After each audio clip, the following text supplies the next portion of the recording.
Hi, my name is Marcus and welcome to Servant King.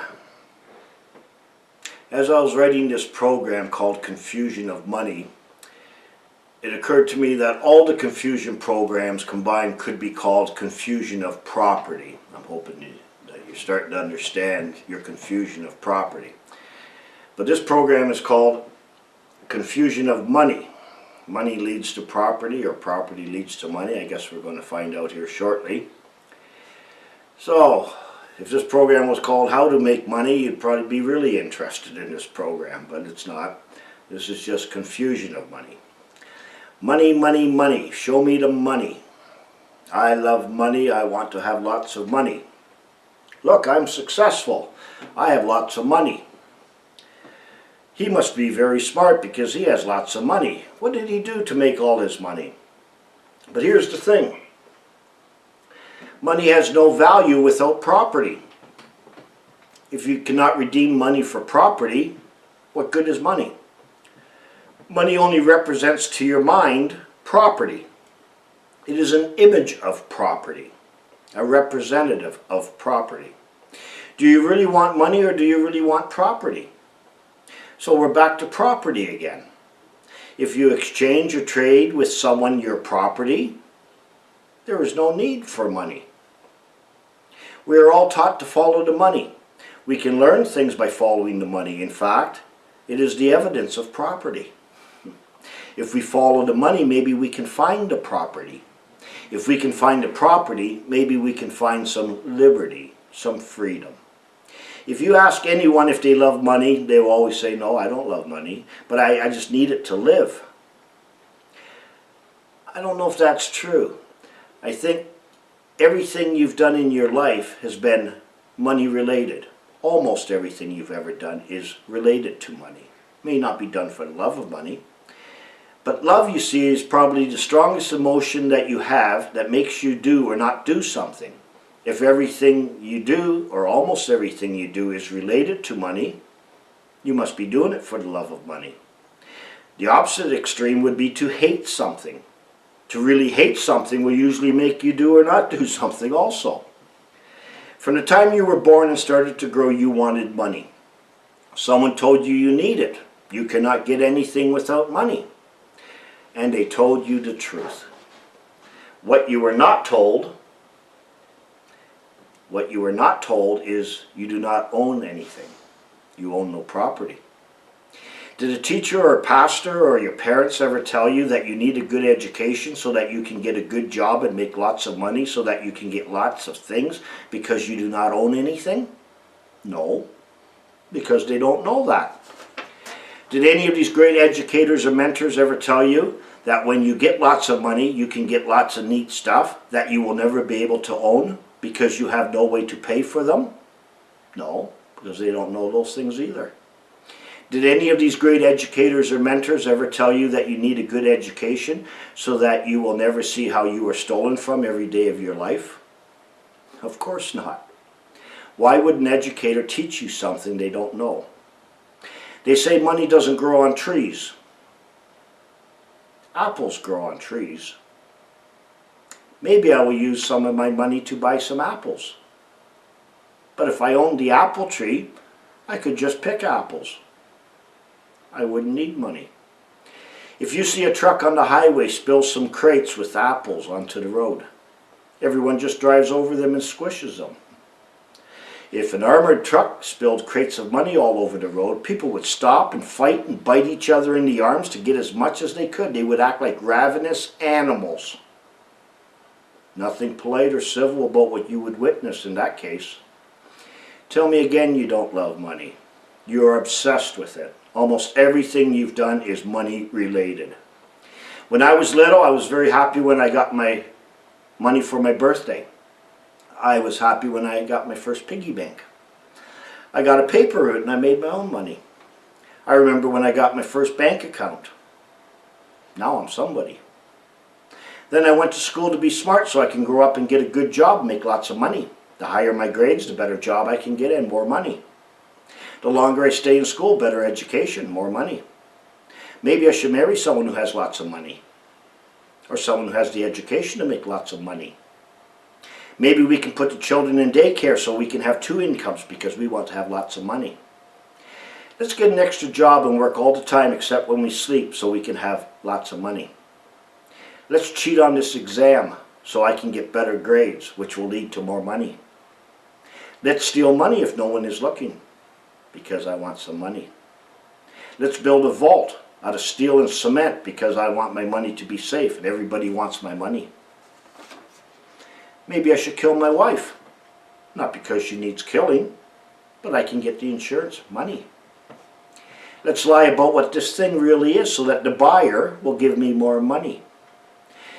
I better put my seatbelt on because I don't want to lose any of my money. Let's buy insurance because if I cause hurt or injury to someone, someone else will pay for me and I can keep more of my money. Hey, let's buy a lottery ticket and gamble so I can get more money. Everybody thinks I'm really smart. Well, listen to me because I have lots of money. I will sell my body to disgusted, vile strangers because I really need some money. I cannot live without money. You see, I do not own an apple tree. If you give me enough money, I will kill them for you. Look at all those poor, starving people over there. We should send them some money. Excuse me. Have you ever heard of drug-related murders? Oh, it's related to drugs, but the murder was done for the love of money. It's really a money-related murder. You will find that almost all crime is money-related. Nothing else. In fact, the penalty for a lot of crimes requires you to forfeit some of your money. A fine. The crime and the penalty are both money-related. People obey the law because of their love of money. If you never had any money, would a fine seem like a penalty? Wouldn't bother me at all. Couldn't care less. I lost my job, now I go bankrupt. I can't take this anymore, so I commit suicide. This guy cannot live without money. Tell me again how you do not love money, when almost everything you've ever done is because of your love of money. I have to speed to work on these icy roads, even though it may kill me, or I will be late and lose my job. And what will I do for money? Now there's the first good question. What will I do for money? You will do just about anything for money. What will I do for money? There's a reason why you were not taught money, or law, or healthcare, or anything that is a licensed monopoly. Money is a licensed monopoly. You see, you have a government-approved education. Your education is designed to keep you dependent upon society, upon your family. Your education is to train you for society as a human resource, as a trustee of someone's property. What could be more fundamental in any education than learning the necessities of life? To produce food, clothing, and shelter. How many of you can provide and produce your own food, clothing, and shelter? See, you're a dependent. Doesn't matter how big you are. You're still a child. You're a dependent of the state. The law professor I quoted on the dissemblers page said that you know least about the thing that affects you most. The law. Can you defend yourself in court? No. You are legally incompetent. Why would you even get involved in a system of law that you don't understand? You can't defend yourself. I would withdraw from that. You see, all the most vital, essential things of an education have been monopolized. Why? Because whoever is licensed to do them will make lots of money. Why? Because everyone needs them. They are vital and essential. Learning these licensed monopolies would interfere with the lawyers' and the doctors' livelihoods.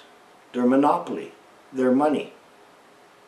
What would those people do for money if they couldn't have their licensed monopoly? Learning what money is would interfere with the banker's monopoly on usury, making money from your debts. And learning what money is would reveal you own no property, and it's that simple. If almost everything you've ever done in life is money related or done for money, how could you claim to have an education when there was no subject in school called money?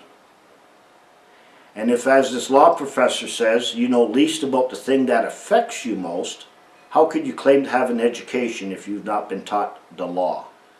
You see, your education system is designed to keep you ensnared as a dependent, an incompetent, who believes he is the smartest guy in the world. And you have the diplomas and degrees hanging on your wall to prove it. Meanwhile, you're being stolen from, swindled every day of your life, and you love it. You relish it. And will defend it, and even die for it if need be. So let's start with money. What is money and what is its purpose? In Roman mythology, Moneta was a title given to two separate goddesses. The goddess of memory. The name of the god Juno Moneta is a source of numerous words in English and the Romance languages, including the word money. So money was memory of a debt. That's what money is. You owe me something, here's the memory of what you owe me. The epithet Moneta, given to Juno, more likely derives from the Greek word moneres, means alone or unique, one. One. So money is one. Mon, one-o. Mono, soul. Okay? Juno Moneta, an epithet of Juno, was the protectress of funds. As such, money in ancient Rome was coined in her temple. The word moneta is where we get the words money or monetize. In several modern languages, including Russian and Italian, moneta is the word for coin. So coin. Now a coin has two sides, a head and a tail. I can tell you that the head side is your birthright. Each one of you has a birthright. It's on the head side, which you abandoned when you were torn. So are you the head or the tail? Well, all depends who owns the property. Sorry, you are always the tail because you are torn. Always the tail. A coin is any stamped metal, any piece of metal, usually gold, silver, or copper, stamped by authority. Here is the example of a 1. So in the US it's public authority, in Canada it's Queen's authority, and is used as a medium of commerce. So it's stamped by 1. This 1 is the authority. So gold, silver, and copper are not money. No. It's the stamp of authority on those things that make the gold money. Okay, so don't think you ever owned gold or silver or anything either if you were torn. People who think they lost their property rights when they went to fiat paper money from the gold standard, no. There was a reason for that, but it had nothing to do with property. It has to do with a different kind of property. So money is the representative of commodities of all kinds, of everything that's capable of being transferred in commerce. It is a token of property. It's a counterfeit of property. And it must be able to have different size units of accounts or denominations. It must be fungible, which means equal to units of the same kind. Otherwise, you would have unjust weights and measures. Okay? It has to be fair trades of value. How is money used? It's a middle thing during a trade. It is a deferred payment or a deferred trade. When the payment's done, the trade is finalized. So money works by faith or confidence. Faith and money have the same definition. Here's the definition of faith, and here's the definition of money. Faith. Now faith is the substance of things hoped for, the evidence of things not seen. Money. Now money is the substance of things hoped for, the evidence of things not seen. Both are a faith game. Money is any object or record that is generally accepted as payment for goods and services and repayment of debts in a given thing, country or family. The main functions of money are distinguished as a medium of exchange, a middle thing during an exchange, a unit of account, a store of value, and occasionally in the past, a standard of deferred payment. Any kind of object or secure verifiable record that fulfills these functions can serve as money. So money is no longer used as a deferred payment. It used to be a deferred payment. So if there's no deferred payment, there's no deferred trade of property, is there? And we're going to learn how that works. This is part of the swindle. Something the swindler needs. Money originated as commodity money, but nearly all contemporary money systems are based on fiat money. Fiat money is without intrinsic value, means use value, as a physical commodity and derives its value by being declared by a government to be legal tender. That is, it must be accepted. So legal tender is not based on faith or confidence. No, no, no. It must be accepted. It's a decree, it's an order, it's an authority. As a form of payment within the boundaries of the country for all debts, public and private. Now, commodity money, people think gold and silver is commodity money. Well, yes and no. Look, what are you going to do with gold? Melt it, make rings, jewelry out of it, adorn your body so you look beautiful, use it as a paperweight so the papers don't blow off your desk. What else?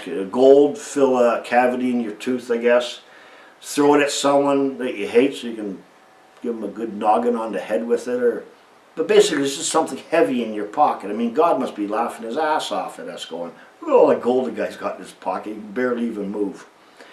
But if you use something like wheat, or corn, or chickens, or whatever as money, that would be a commodity money. That would have some sort of intrinsic value beyond whatever, okay? So gold and silver is not a good commodity money. The purpose of money is to serve you in deferring a lawful trade of property. So money becomes something you can use as a convenience to do a lawful trade. If you own no property, you must be doing someone else's trade, right? Money serves a purpose for you. You do not serve a purpose for money unless you own no property. Money should be your servant, not your master. Here's a saying. It says, he that is of the opinion money will do everything may well be suspected of doing everything for money.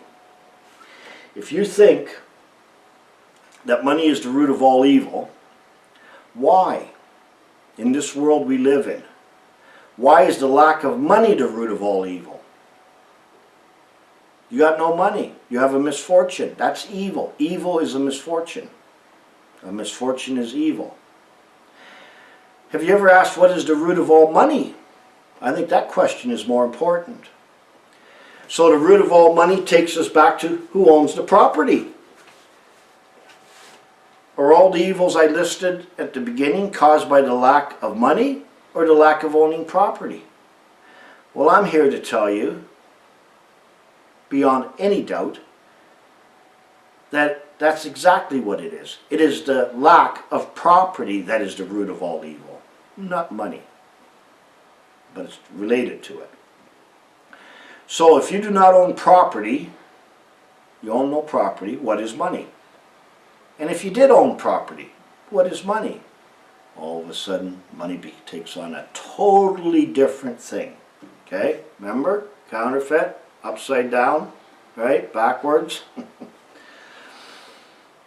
So, if you own no property, if you do not own any property, you can never issue money. Because there's nothing to redeem the money into.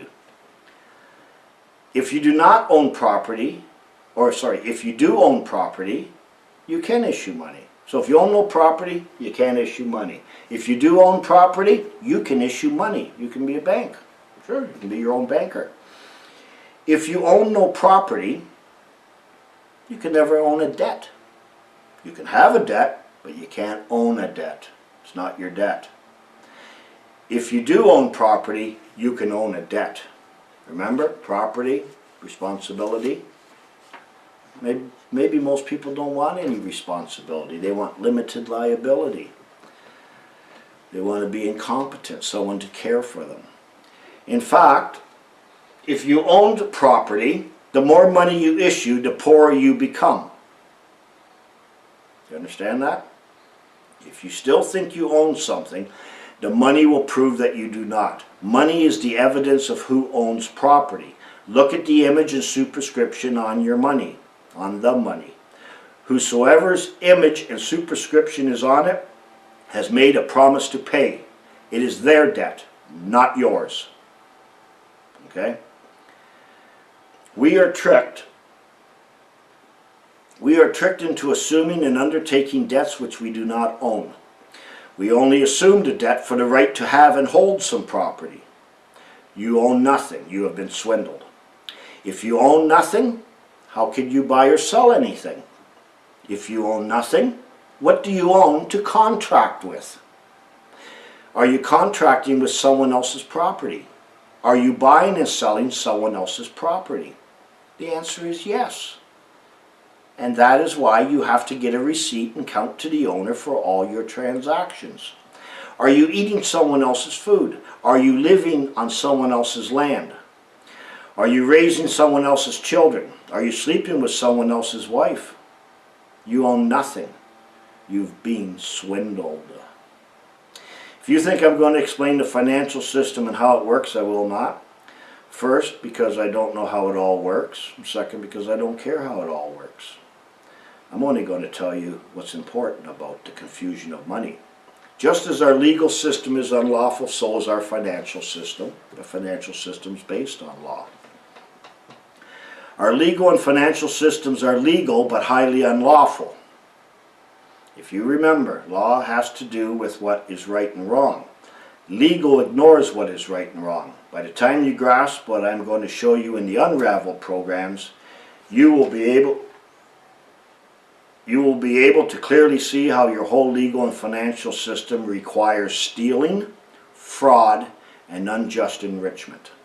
Stealing, fraud, and unjust enrichment. Money in itself is not a bad thing, but there are laws governing money and what you can do with money.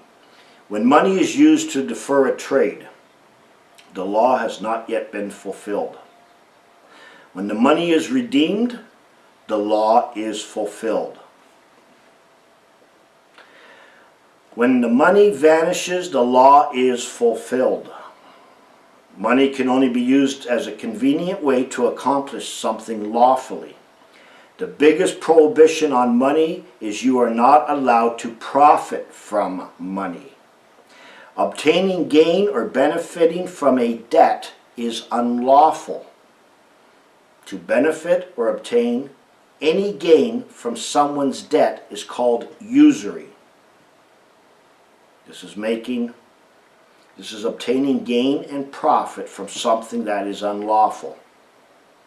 In other words, the longer someone is in debt, the bigger their debt grows based on usury. This is money breeding money. Charging a poor man more than you lent him only makes him poorer. It is a penalty for being poor. It is a discrimination against the poor. This is very evil and exactly what banking is all about. So is it the love of money, or is it the love of usury that is the root of all evil?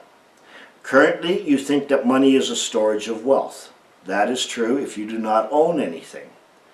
But your storage of wealth is always the storage of someone else's debt, because money is always a debt. The more money you have, the more someone else has. The more money you have, the more debt someone else has, or money has no value.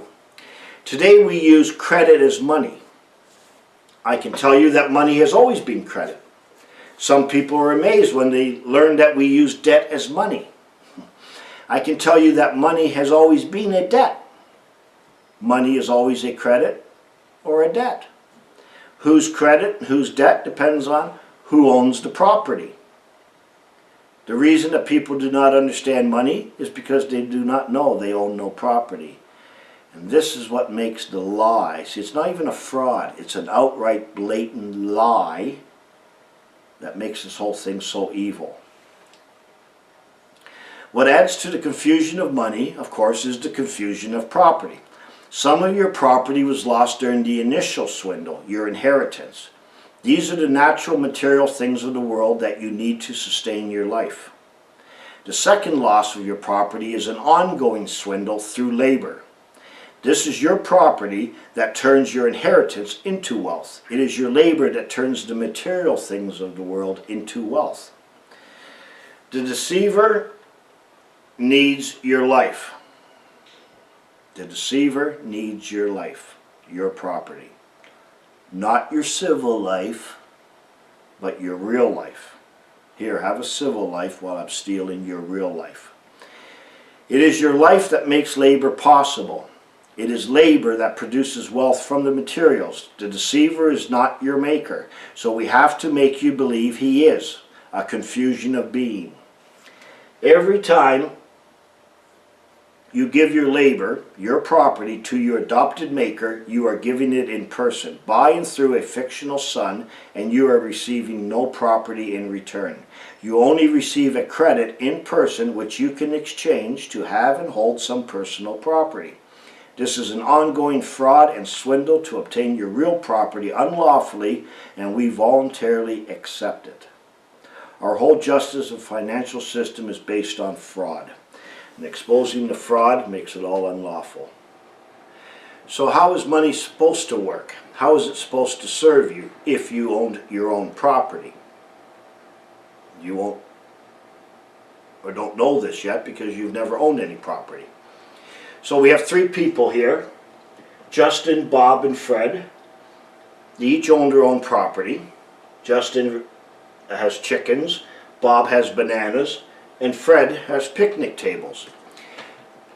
They each own their own property because the chickens, the bananas, and the trees are their inheritance. You do not pay for your inheritance. It is free, and you obtain it by promise. The promise can be enforced by law. Now the labor to feed and care for the chickens, and the labor of climbing trees and harvesting bananas, and the labor of cutting down trees and constructing picnic tables belongs to each man. So each fellow has complete title of his property. Two types of property. Now, Justin needs a picnic table. If you just took one from Fred, that would be stealing. So Justin says to Fred, I will trade you 4 chickens for one of your picnic tables. That's called an offer. Justin has made Fred an offer. Fred accepts the offer, and they have a contract. They execute the contract by exchanging the property, and the law is fulfilled. The contract is killed, it's executed, it's finished, no more contract. This process is called commerce, a trade of property. If you own property, you regulate commerce, your own commerce. If you do not own property, the property owner regulates the commerce, the trade of property. Now let's say Justin asks Fred if he will trade 4 chickens for a picnic table. Fred tells Justin he does not eat chicken. He hates chickens. But Justin really needs a picnic table. So Fred agrees to accept an IOU from Justin for 4 chickens. He accepts the money. So Fred has faith and trust and belief in Justin, and thereby gives Justin credit. Fred is going to give Justin credit, the owner of the property. And gives Justin credit. Credit means to believe upon the testimony of another. So Justin reciprocates by giving Fred a bill for the credit, a bill of credit, for the credit that Fred just gave to Justin, a memory of the debt. Okay? So who gave the credit? The property owner. Who gave the bill of credit? The one who was trusted.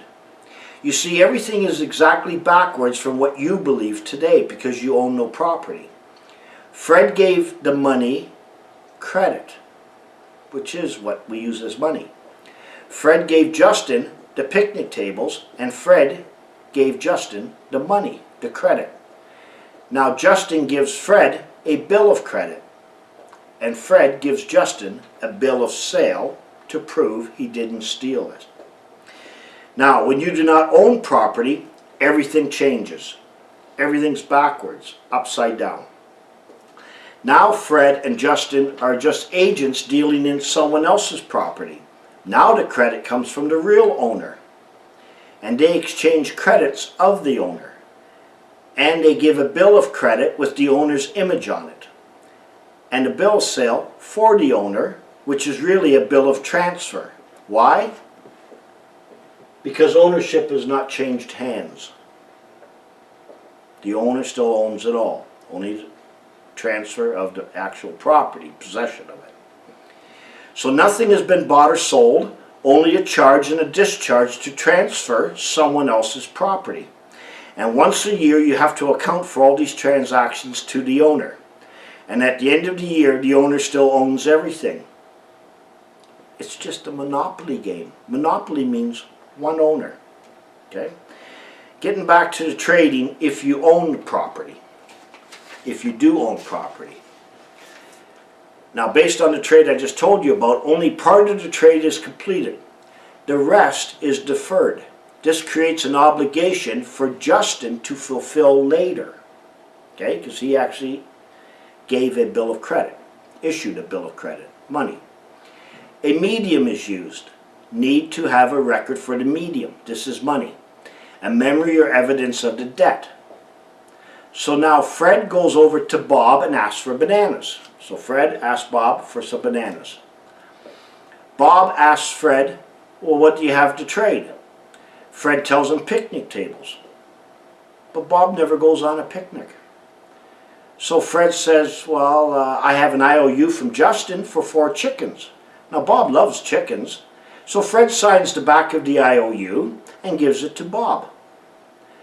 And Fred gets his bananas.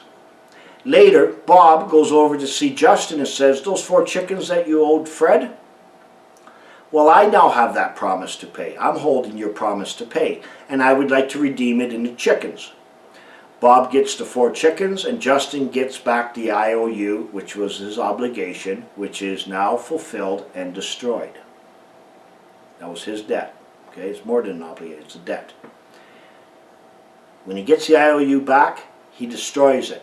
The credit is gone. The money vanishes. People who cannot understand how money is created out of thin air and vanishes into thin air, I've just given you the answer.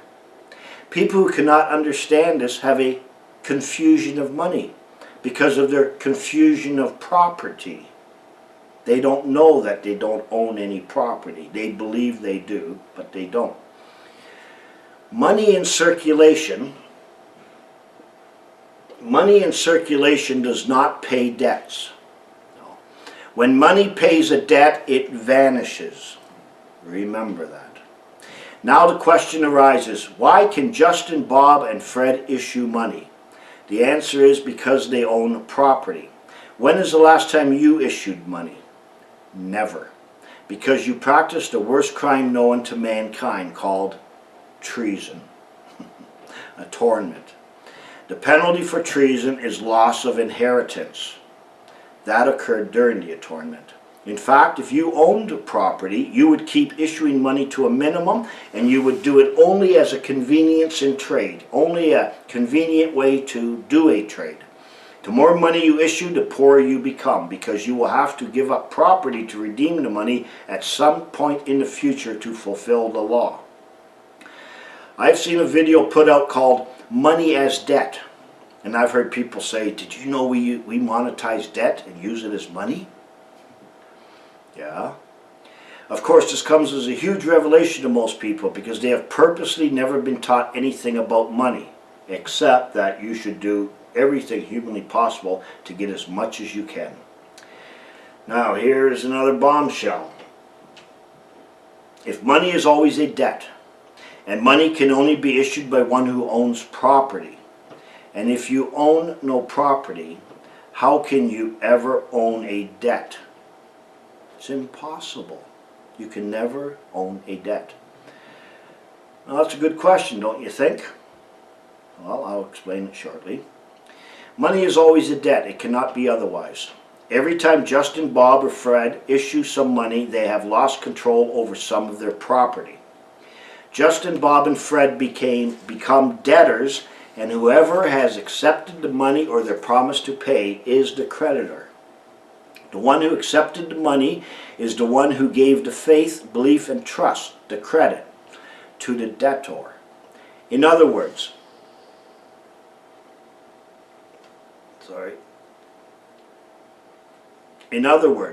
the one who accepted the money created the money. Money works exactly opposite to what people believe or know. Now, that is how it works if you are working, providing your labor, your property. But if you go into a bank to obtain credit before you work, to obtain something you've not yet earned, now it's exactly backwards again. This is called living beyond your means. This is what our whole society is about. Why wait 10 years to save up enough money to buy a house or buy a car? Get it now. Get it now. Let me charge you on your debt, your usury. Right? Enjoy it now, pay for it later. You end up paying 3 times, or you end up giving 3 times the amount of your property in exchange for having something before you should have lawfully had it. And this is the penalty you're paying for it. So you're going to pay for it 3 times by your labor because you wanted it before you could lawfully have it. But this is what makes your loss of inheritance extremely evil. People have to do this because they've done an atonement. They've lost their inheritance to property. It's a no-win situation, and this is what makes this whole thing extremely, extremely evil. So how does money work today as you know it? Now this is going to either make you laugh or make you cry, but either way it's pretty funny. I think it's funny anyways. In its most basic sense, money is a medium, which by and through we exchange something of value, some goods or services. 2 entities are trading or exchanging something. And neither one is you. Now that's funny. A confusion of being, because you have a confusion of being. It's a trick. It's awful. All this stuff's awful. Both are fictions, and you are a third party who is trespassing. We call that an agent or a trustee. Money is a temporary thing. When the exchange is done, the money is gone. It vanishes. But I do not own any property, so whose services, goods and services am I exchanging? If you're starting to grasp and understand how the trick is done and the illusion that you think is real, you will know the answer. Our money continually circulates within society because no trade of ownership of property is ever done. Ownership never changes hands. If the money you use paid for the thing you obtained, the money would vanish. We cannot pay for anything because we own no property, except the property, your labor, which you're giving away freely. The money we use is only legal tender or an offer, which must be legally accepted, thereby transferring the right in the property to another. The owner still owns it all. The owner never loses anything. There are only 2 ways to own property, by inheritance and by labor. One is free, the other you work for. There is no inheritance of property ownership in any country on earth. I'm going to say that again. There is no inheritance of property ownership in any country on earth. It is not possible if you practice the occult. What you think of as an inheritance is a right to have and hold property, not a right to own property. Look at your country's constitution. There is no right to own property in it. Now, your labor can be exchanged for property. That is a property exchange. But when you exchange it voluntarily, buying through a medium, a dead thing, a similitude, buying through the Son of Canada in person, this is not your labor. It is the labor of the Son, a fictional being. A son is a member of the public. Your labor is now public. It belongs to and concerns the whole. It belongs to and concerns the one. You voluntarily made it public. It is now in the public domain. Your labor has been converted into money by acting as the Son who was created in the image of Canada or the Queen. The money is the proof that you acted, worked, and labored in her name. Money is anything stamped by her authority, or in the U.S., public authority. You have voluntarily transferred your labor property into public authority. This is how your property is stolen. First, you are tricked and deceived into abandoning your inheritance by becoming what you are not and believing you are. Then you are tricked into transferring your labor, buying through a medium that is dead, a fiction, which you believe you are. You claim to be through your created permanent identification. That is a confusion of face. Remember, a job is to transact public business dishonestly for private gain, to hold public property privately, to transact public business dishonestly for private gain. What do you gain? Nothing. You only get to have and to hold that which is public. Even when you can see and understand this, there's something that keeps everyone captive, something that keeps you from leaving, abandoning, and departing from the one. And that is your education, your training, your indoctrination. You know no other way. You have become dependent. You are a dependent, a child of the state, a ward of the state. You think you know a lot of things. I'm well educated. In fact, you've only been trained to fulfill one function as a part of the one society. You need to be part of the one because you need all the other parts to survive. You need a lawyer, a doctor, electricity, a banker, a teacher, a farmer. Did you ever think you need money because you are incompetent? I will do the one thing I know for money, and I will pay others for all the things I do not know. Money becomes for you the omnipotent power. Or do you need money because you do not own anything? So now you just admitted you know only one thing, but you are very well educated. 99% of you wouldn't know how to feed, clothe, or shelter yourself, just basic necessities. Did you get just a basic education of the necessities of life? No, you are extremely well educated. We need you to remain as a dependent because you are the human resource needed to give life to the dead. The trick cannot work otherwise. It would have no value. You are taught that money is the medium of exchange for goods and services. No, no, no, no, no, no. It is if you own property, but when you own no property, no, no, no, no, no, no. For the community does not exist on the fictitious value of money, but on the results of productive labor, which is what gives money its value. You are the medium of exchange. Without you, there is no value. Money has no value until you give it the value. Money has to pass through the medium. Money has to pass through the medium to obtain its value. Government only takes in revenue, after it's gone through the value, after it's been given value. Why does government not just print up money and spend it? Because it has no value yet. It is the value that replaces the credit.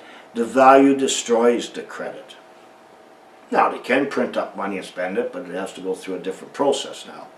So in reality, you are paying by giving the money value with your property, your labor.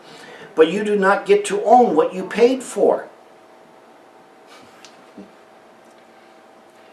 A debt discharged is not a debt paid. Remember, when you pay the debt, the money vanishes. So, here's an actual wording from a court case, a learned judge.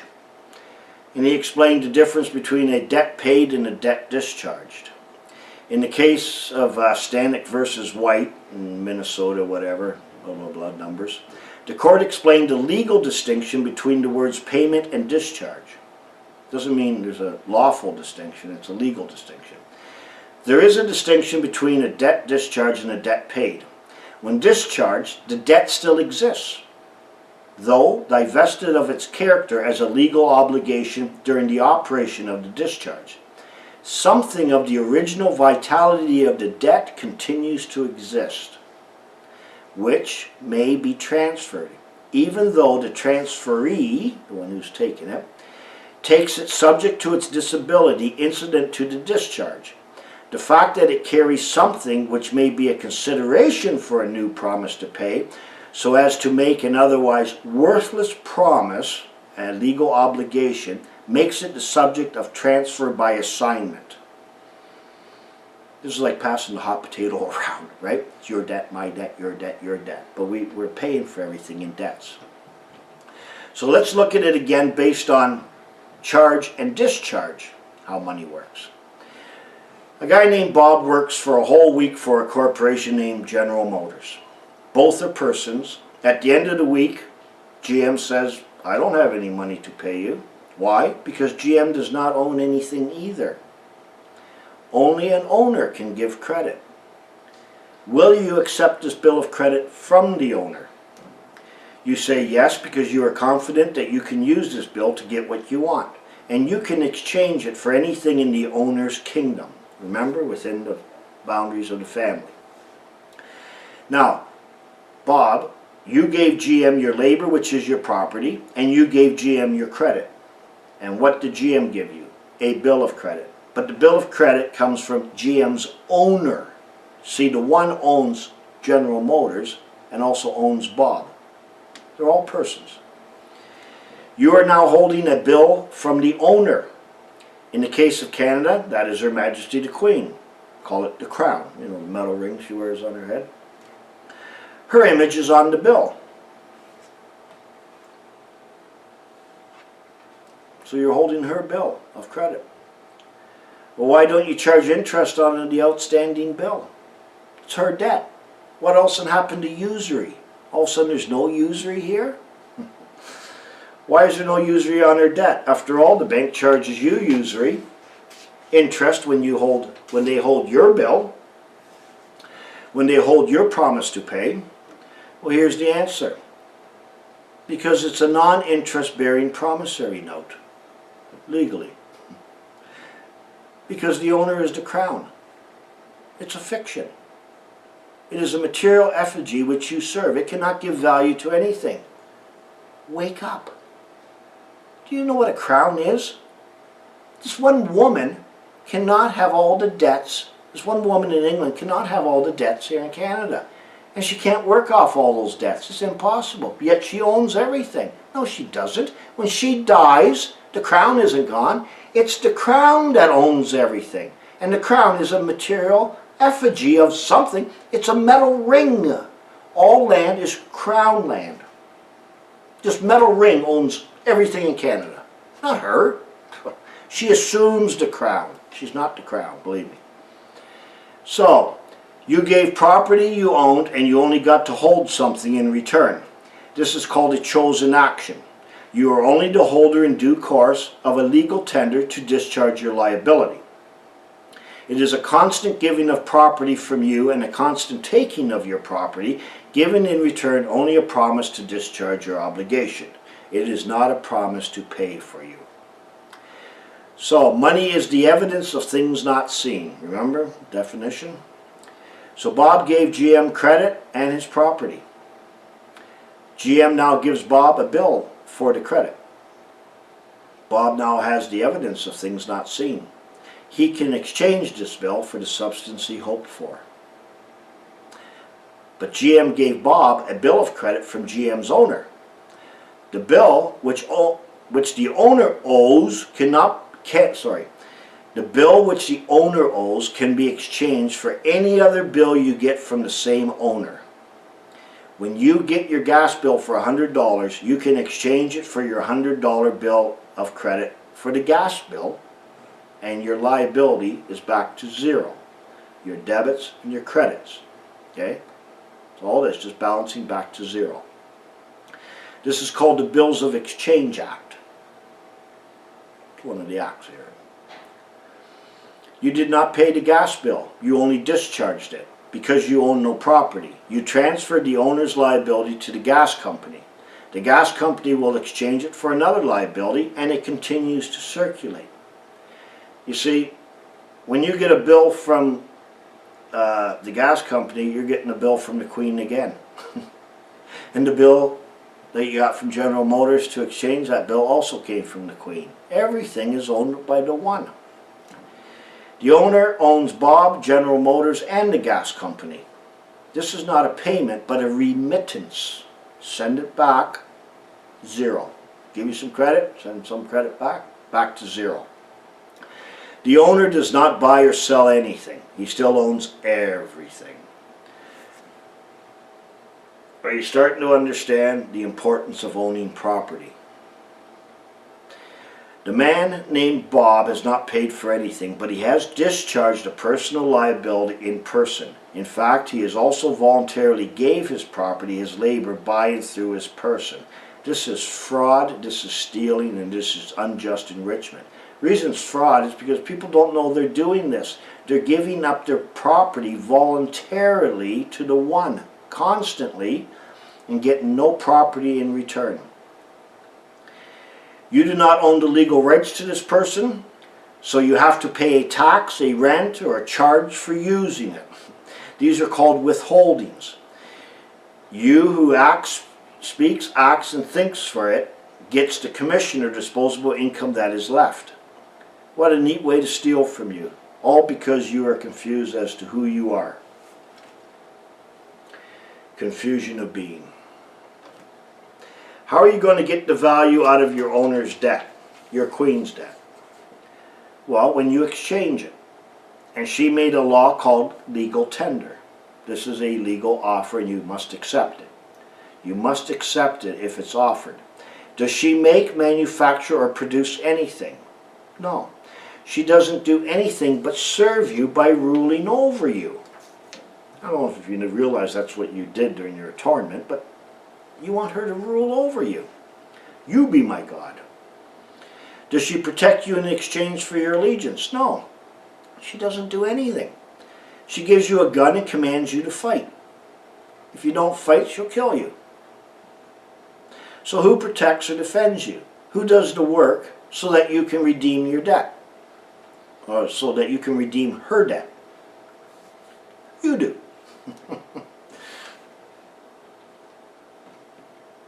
There's nobody here but us people. Remember a few programs ago I said you may not understand exactly what that means, and oh, everybody knows there's nobody here but us people. Well, so in essence, when you hold money, someone is in debt. The more money you have, the harder someone else in your society has to work to pay off that debt. Now, is that a nice thing to do to each other? Is that doing unto your others as you would have them do unto you? If people realize this one fact, the 1% of your society who holds 99% of your wealth would have nothing to redeem their money into. They would lose their fortune overnight. Money is a faith game, and the deceivers have your faith. This is the reason for jobs, jobs, jobs. You think your job is for your welfare? Not really. It is for the rich to redeem your debt. Your debt too, but they're holding most of the debt. Someone has to do the work. You will only realize the debt you are holding if someone else in your society will accept the debt. The 1% of the people have 99% of your debt. Okay? These people you think are really rich. It's only about 1% of them. They're holding your debt. It's your debt. They are holding the debt of the 99% who have 1% of the debt. You're only holding 1% of the debt. So that's all you can exchange, 1% amongst 99%. And anyways, you get the other way around. So yes, boys and girls, the debt that the 1% holds is your debt. If the 99%, which is the majority of people, will no longer accept Her Majesty's debt, or in the United States, public debt, from the 1%, Her Majesty will have to get off her butt and start working. It is Her Majesty's debt, not your debt. If you own nothing, you are a beggar who is willing to assume and undertake Her Majesty's debt for a commission. And then you are told what you can or cannot do with it. This gets even worse. Wait. Now, the rich put their money out to work for them. That's usury. That's legal. But it's one of the most unlawful things in the world.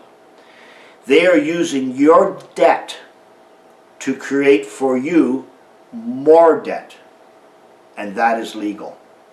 This is stealing, a fraud, and unjust enrichment, and unlawful. This is more evil than even lending a poor man something with usury. I cannot say this loud enough. This is more evil than even lending a poor man something with usury. Usury is a penalty for being poor.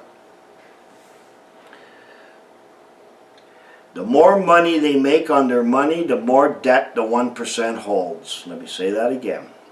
The more money the rich make on their money, the more debt the 1% holds.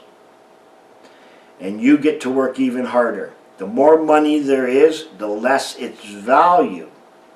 Your labor is being decreased in value, and the rich people's money is expanded through your debt. Wake up, wake up. Extremely important. Now those who control, you may want to play this back again carefully and listen carefully to that. Those who control the monetary system, the money, control the value of the natural world and your labor through the representative of it, which is money. The monetary system can increase the value and decrease the value at will.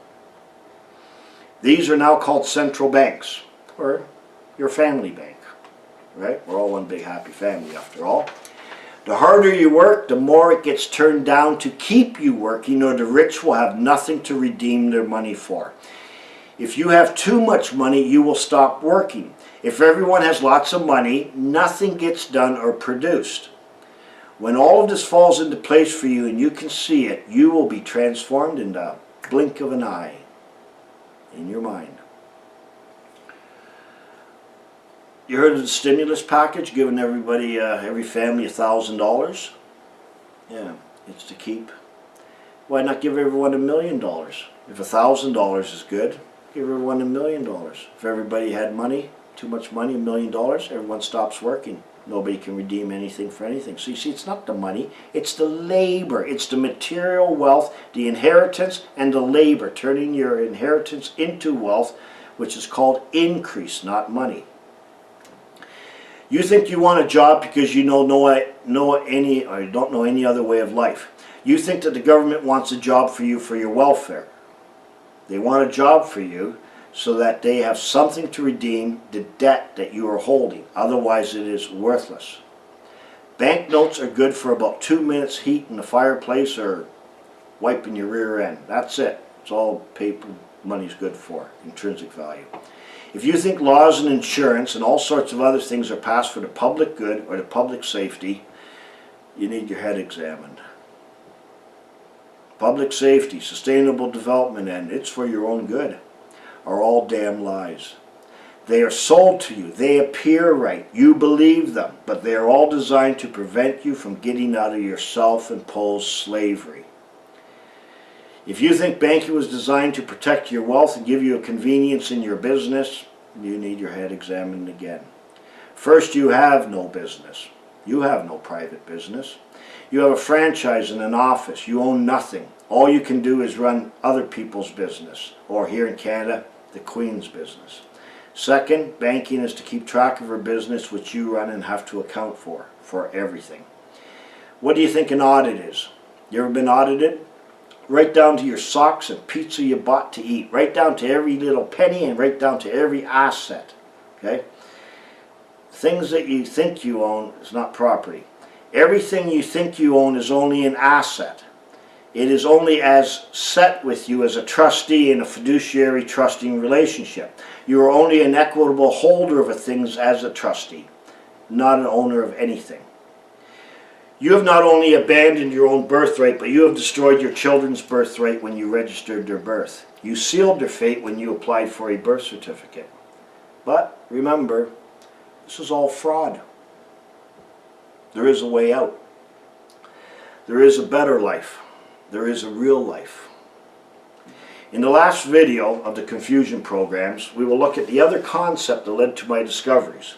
This concept of God, as it is used in law, in constitutional documents on money, see God on money, and in our societies.